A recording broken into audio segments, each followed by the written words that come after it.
s-a încurcat odată. Sunt însă încrezătoare în forța generației noastre și doresc ca noi să devenim un rezervor de resurse. S-a încurcat a doua oară. Depolitizarea acestui sistem sensibil, depolitizarea acestui domeniu sensibil. În cele din urmă, discursul se încheie în aplauzele colegilor. Poți să ai și eșecuri, poți să ai și succesuri. Poți să ai și eșecuri, poți să ai și succesuri. Poți să fie oameni care nu vor să vorbesc cu tine. Poți să fie oameni care nu vor să vorbesc cu tine.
În jurul Pământului există o verigă informațională în care se cuprinde informații. Și tot feriul românesc și altor țări e nimic pe lângă acest sistem informațional. Creat de cine? Există un de Dumnezeu, de providență. Cum intri în spate? Liber. Cum se poate? Aș ruga pe doamna Buruiană să mai tacă din gură că m-a prostit, spune. Ia mai tăceți din gură că eu v-am ascultat. Dar îi reamintim colegei, distinsei noastre colege, că și pentru dânsa s-a inventat săpunul și apa, chiar dacă este de foc și are 42 de grade. Salvarea să vină la cei care sunt bolnavi la cap, de altfel aș propune toți parlamentarii să fie verificați la cap.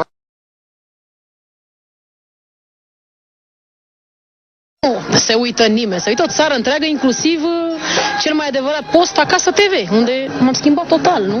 Cu adevărat femeie, sunt cu adevărat femeie, nu? Băi, să ne lase lumea, băi, să mă lase lumea în pace, băi! Foarte credincioasă. Biserica Sfântul Mina este singura biserică care mă simt cel mai bine în rugăciunile mele, alături de Mântuitorul Sfântul Mina. Da. Constantin Brâncoveanu îl cheamă. Da? Vai, Constantin Brâncoveanu, ce nume de mare sculptor al țării noastre, unul dintre cei mai mari. Constantin Brâncoveanu, unul dintre cei mai mari. Constantin Brâncoveanu, unul dintre cei mai mari, ok, hai. Avut o vorbă bună. Când vreodată visa Mihai Eminescu să vină Nikita să-i aprindă lumânare. Care este problema? Dacă legile a venit altfel acum, și numai cum era pe timpul ca meseria omului să o practică înainte, să salvează lumea, trebuie așa și eu am părerea mea normală. Pentru clasa politică fac niște rugăciuni foarte puternici, cu toate vrăjitoarele care eu le adun, ca să aibă sporuri, să aibă puteri de muncă, să le meargă bine, ce-o vorbi să se lipească și să fie mulțumiți în viață și toată România. Și să fie conducere cu dreptate în țară și să le meargă bine. Despre euro o să înaintează înainte, rămâne pe loc. Leu românesc o să mai decadă, nu o să fie în continuare. Dolarul nu cade niciodată, adică să se desfințeze. Dar și ai dolarul că cade, se ridică, dar nu cumva să cadă din România niciodată dolarul. Împreună cu 6 fete ale mele să fie toate cu puteri și descântate și cu toate vrăjitoarele care le-am prestat și a fost audiate. Să dea Dumnezeu!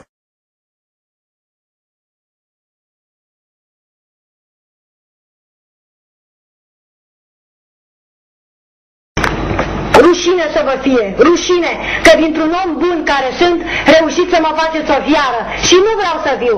M-ați transformat în ceva care nu mi-am dorit niciodată să fiu, da?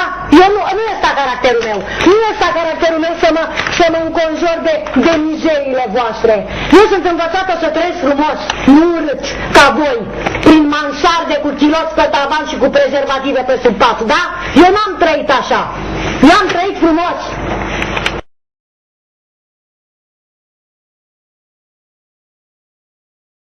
Să conjugați verbul a fi, domnule Vania.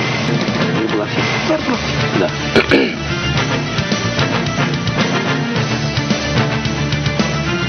Da, cred că...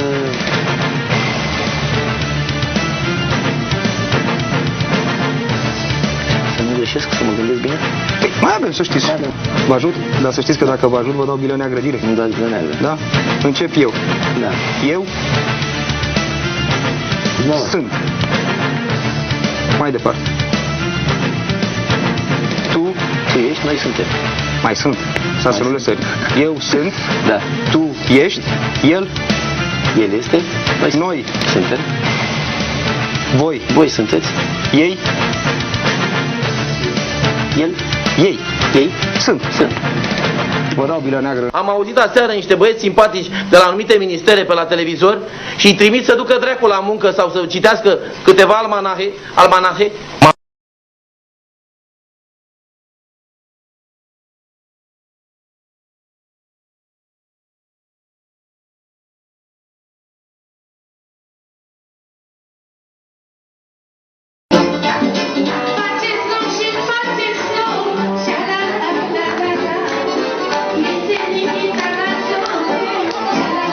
Greutățile vieții în viață m-au făcut să car mai mult decât a trebuit să duc. Iar această joacă pentru mine este mai mult decât o joacă de copilărie. Poftim! Aștept părerii. Mamă, ce nervi am! Mamă, pe un drum atâta de lung și ce treburi am făcut azi de la ora 3, nu mai pot nebunesc. Mă liniștește. Ce să mă liniștesc, mă? Păi nu vezi că lumea o sare pe mine? Cu ce să mă liniștesc? De ce nu mă anunțești pe mine? Ce surpriză? Astea sunt surprize cu filmatul.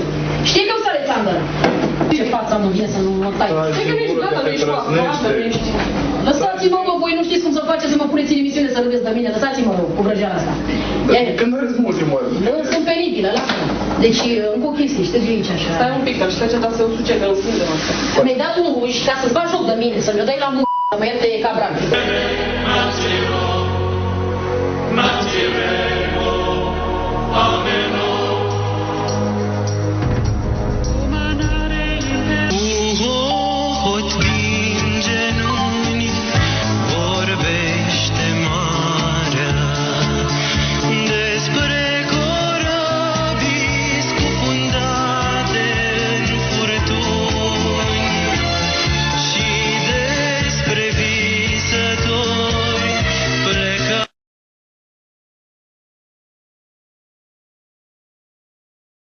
Vreau să vă spun că ăsta este un lac care desparte downtown Detroit de Windsor, Canada.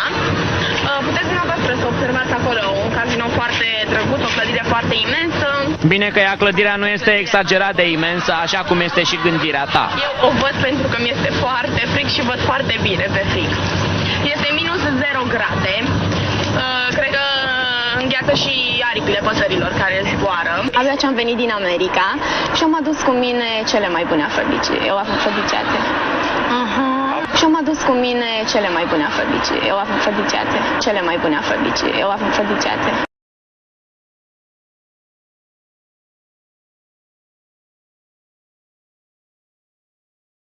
Într-o mare eroare, domnul Becali, și pentru ceea ce spune va trebui să aducă și argumente. Bă, nenorocitule, ce să-ți mai aduc și argumente ție? Mă dai și judecată de pomenești.